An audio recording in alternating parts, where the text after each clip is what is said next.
Yes students, देखो हमने conversion from fixed base to chain base और chain base to fix base कैसे करते हैं उसका थियोरिटिकल बैकग्राउंड है वो अलग से वीडियो में देख लिया है पहले ही। अभी हम क्या करेंगे कि उसको प्रैक्टिकली अप्लाई करेंगे कि fix base to chain base कैसे कन्वर्ट होता है और chain base to fix base में कैसे कन्वर्ट होता है, उसके कुछ क्वेश्चंस। ये वीडियो में हम fix base to chain base में कन्वर्जन वाला प्रैक्टिकल अप्रोच क्या है वो डिस्कस करने वाले। एक और चीज़ मैं आपको यहाँ पर अब बता दूँ कि आप वो रेफरेंस हमेशा ध्यान में रखिएगा कि कन्वर्जन का फॉर्मूला क्या है, ठीक है। जो थियोरेटिकल बैकग्राउंड हमने दिया था उसको फिर से ध्यान से एक बार ज़रूरत लगे तो वो वीडियो को फिर से रिफ़र कर लो। और यहाँ पर आ जाते हैं, हम सॉल्व करने जा रहे हैं क्वेश्चन नंबर 22। तो 22 का डिटेल्स जो है वो पहले ध्यान से पढ़ लेते हैं। All of you read it very carefully. The fix base index numbers of food from the month of January to October in the year 2015 for the industrial workers of Ahmedabad are as given below। मतलब ये जो आपको दिया है वो सब fix base index है। Compute the chain base index number month में जनवरी, फरवरी, मार्च अप टू अक्टूबर, और इंडेक्स नंबर फॉर फूड जो फिक्स बेस है तो वो भी जो लिखे वो हमने यहाँ प्रेजेंट कर दी है। 271, 270, 268, 268, 278, 283, 283, 293, 293 एंड लास्टली 299।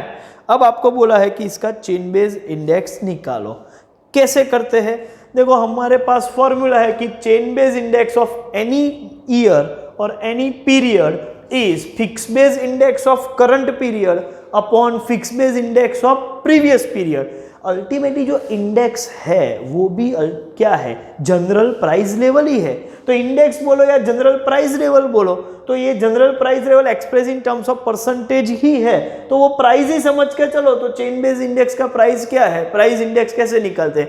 करंट ईयर की price divide by previous year की प्राइस। तो वही काम करेंगे, करंट पीरियड का index divide by previous period का इंडेक्स। तो वही फॉर्मूला हम यूज कर रहे हैं, लेकिन जहां से चेन शुरू होती है उसका तो प्रीवियस पीरियड अवेलेबल नहीं होगा।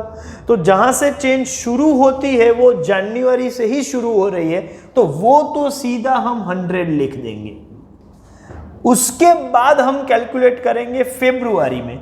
फेब्रुआरी का चेन बेस इंडेक्स होगा 270 डिवाइड बाय 271 इंटू 100, इसका वैल्यू हम निकालेंगे।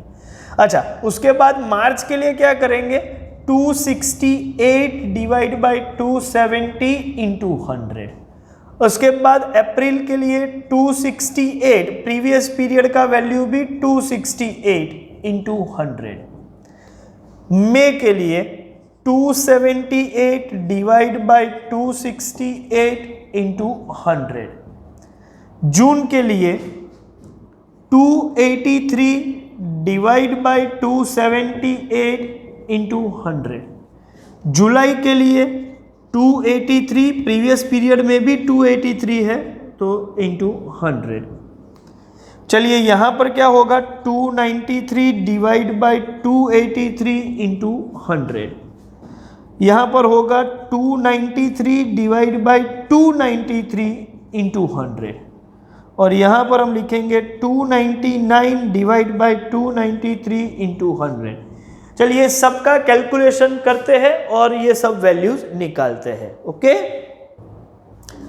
चलिए कैलकुलेशन चेक कर लो आप। 270 by 271 into 100 99.63, 268 upon 270 into 100 99.26, 268 by 268 into 100 100, 278 upon 268 into 100 103.73, 283 by 278 into 100 101.80, 283 by 283 into 100 becomes 100, 293 by 283 into 100 103.53, 293 divided by 293 into 100 becomes 100, and 299 by 293 into 100 it's 102.04. I hope you must have understood. फिर भी एक question नहीं, हम एक और question भी देखेंगे और वो क्वेश्चन से आपको थोड़ा ज़्यादा क्लैरिटी आएगा, ठीक है, तो हम दूसरा क्वेश्चन भी देख रहे हैं। ओके, तो जो एक और क्वेश्चन सॉल्व करना है वो सॉल्व करते हैं 24th क्वेश्चन, और टेक्स्ट बुक के रेफरेंस के हिसाब से वो एक्सरसाइज 1.2 का सेकेंड क्वेश्चन है। क्वेश्चन को ध्यान से पढ़ो, बहुत इंटरेस्टिंग है। Obtain the chain base index number from the fix base index numbers given below with the year 2007-8 as the base year. देखो 7-8 बेस ईयर है, वो वहां पर डिस्क्रिप्शन में दिया हुआ है, वो ध्यान से देखिएगा। For the wholesale prizes of machines and equipment, लेकिन जो इंडेक्स है वो 2008-9 से दिया, मतलब 7-8 बेस ईयर है वो मेंशन किया हुआ है, लेकिन इंडेक्स ऑफ कोर्स जो बेस ईयर का इंडेक्स मेंशन करने की जरूरत नहीं, वो 100 होता है, सबको मालूम है। तो वो इन 7-8 के बेस पर से बाकी के पीरियड के इंडेक्स क्या है, मतलब वो आपको फिक्स बेस इंडेक्स दिए हुए हैं। 8-9 का इंडेक्स है 117.4, फिर 9-10 का 118, 10-11 121.3, 11-12 125.1, 12-13 128.4, 13-14 131.6 एंड 14-15 134.6। अच्छा, अभी क्या कर सकते हैं, तो जो 7-8 है उसको तो डिस्क्रिप्शन में दिया है, वो यहाँ ना भी प्रेजेंट करो तो चले, लेकिन मैं उसको प्रेजेंट कर दूंगा, मतलब आपको समझ में आए इसकी वजह से। और 7-8 का इंडेक्स होगा 100। अब जब चेन बेस इंडेक्स शुरू करेंगे तो आंसर हमको यहीं से लेना है 2008-9, क्योंकि क्वेश्चन 8-9 से ही शुरू होता है। लेकिन हमको मालूम है कि 7-8 बेस बना के ये सब निकला है, तो चेन एक्चुअली शुरू यहां से हो रही है। तो हमारे लिए फर्स्ट ईयर, मतलब जहां से चेन शुरू होती है वो मान के चले, तो ये फर्स्ट ईयर के हिसाब से यहां से चेन शुरू हुई है, तो जहां चेन शुरू हुई है उसका इंडेक्स तो 100 ही रखेंगे। अब होता क्या है कि हमारे क्वेश्चन का जो फर्स्ट ईयर है वो एक्चुअली बेस के बाद वाला मतलब सेकेंड ईयर है वैसे देखा जाए तो, लेकिन क्वेश्चन में यही है। तो हम इसको सीधा ऐसा बोला है कि फर्स्ट ईयर में आप सीधा सीबीआई, सीधा एफबीआई का वैल्यू रख दो, तो रख सकते हैं। क्यों रख सकते हैं?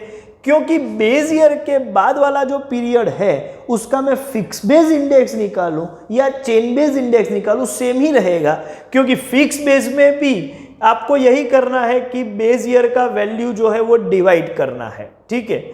और चेन बेस में प्रीवियस पीरियड, लेकिन प्रीवियस पीरियड और बेस पीरियड सेम होने की वजह से आपको जब बेस पीरियड के नेक्स्ट पीरियड का इंडेक्स हम निकालते हैं तो वो फिक्स बेस से निकालो या चेन बेस से निकालो, सेम ही रहने वाला है, ठीक है।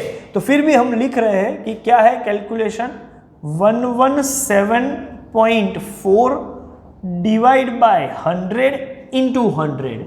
ऑब्वियस है कि इसको आंसर में कोई चेंज नहीं होगा, 117.4 ही रहेगा।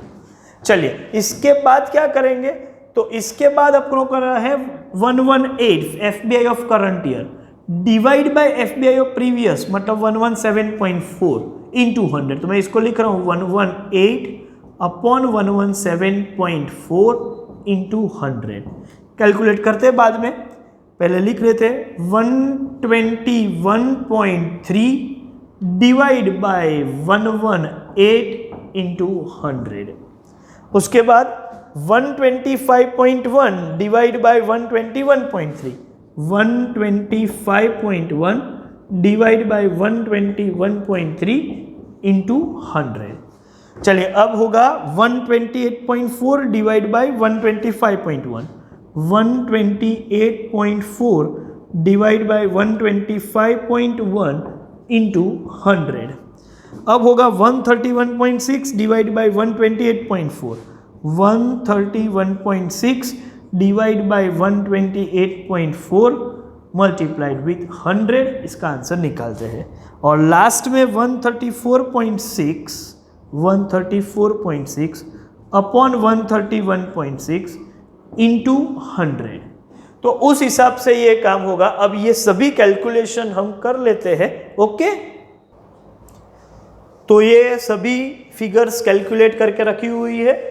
100, 117.4, 100.51, 102.8, 103.13, 102.64, 102.49 एंड लास्टली 2014-15 में 102.28।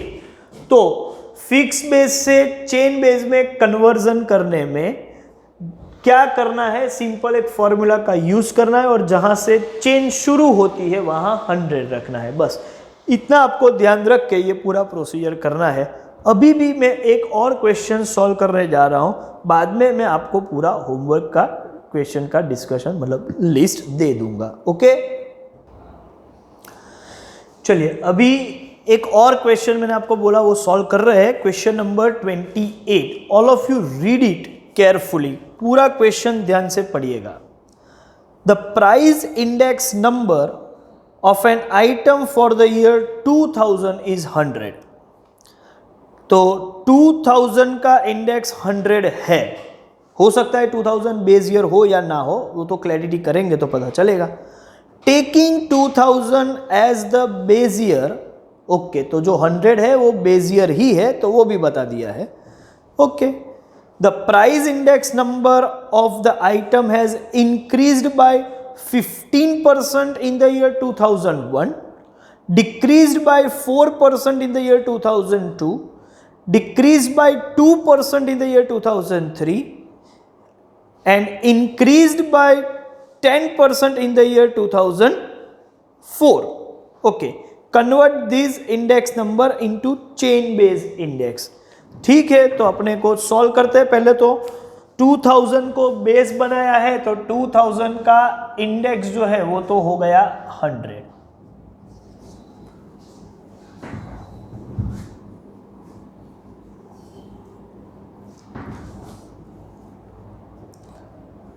देखते हैं फिर 2001 में क्या हुआ।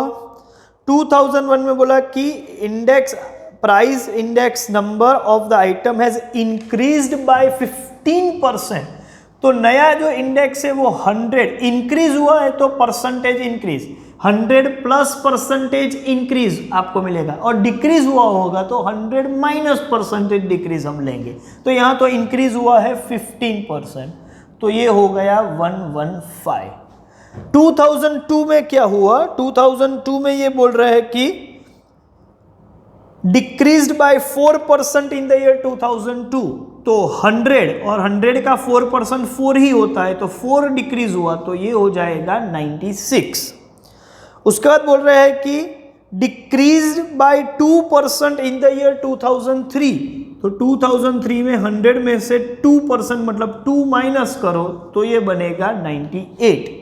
और 2004 में क्या है, बोल रहे कि and increase by 10% in the year 2004। तो 10% का इंक्रीमेंट है, तो प्लस 10 करेंगे तो ये हो जाएगा 110। चलिए, इसकी कोई ज़रूरत नहीं है।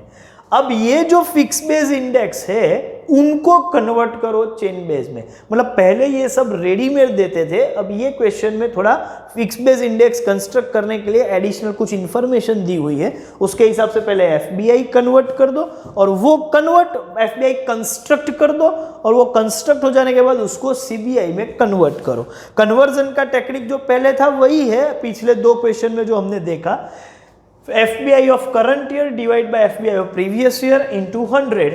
लेकिन जहां से चेंज शुरू होती है वो तो 2000 है, तो उसके लिए तो मैं चेंज कर ही नहीं पाऊंगा, मतलब वो तो मुझे 100 ही रखना पड़ेगा। उसके बाद से मैं फॉर्मूला के हिसाब से लिखूं तो 115 अपॉन 100 इंटू 100। ऑब्वियसली इसका आंसर भी 115 ही आने वाला है। उसके बाद FBI of current year is 96 and previous year is 115, तो अपॉन 115 into 100 ये करना पड़ेगा। कैलकुलेट बाद में कर लेते, पहले फिगर लिख देते। 98 divide by 96 into 100 and lastly 110 divide by 98 into 100। इसका कैलकुलेशन कर लेते हैं। चलिए देखते हैं क्या है कैलकुलेशन। तो कैलकुलेशन है 96 अपॉन 115 इंटू 100, ये हो रहा है 83.48। 98 बाई 96 इंटू 100 ये हो रहा है 102.1 एंड 110 डिवाइड बाई 98 इंटू 100 ये हो रहा है 112.3। अच्छा, तो अभी हमने फिक्स बेस से चेन बेस में कन्वर्जन वाले इलस्ट्रेटिव क्वेश्चंस भी देख लिए, एक क्वेश्चन तो स्टडी मटेरियल में सॉल्व करके भी रखा हुआ है। तो अब इतना बैकग्राउंड होने के बाद I am very sure you can finish the questions in homework up to, I can say up to question number 29. So consider homework up to question number 29. Okay.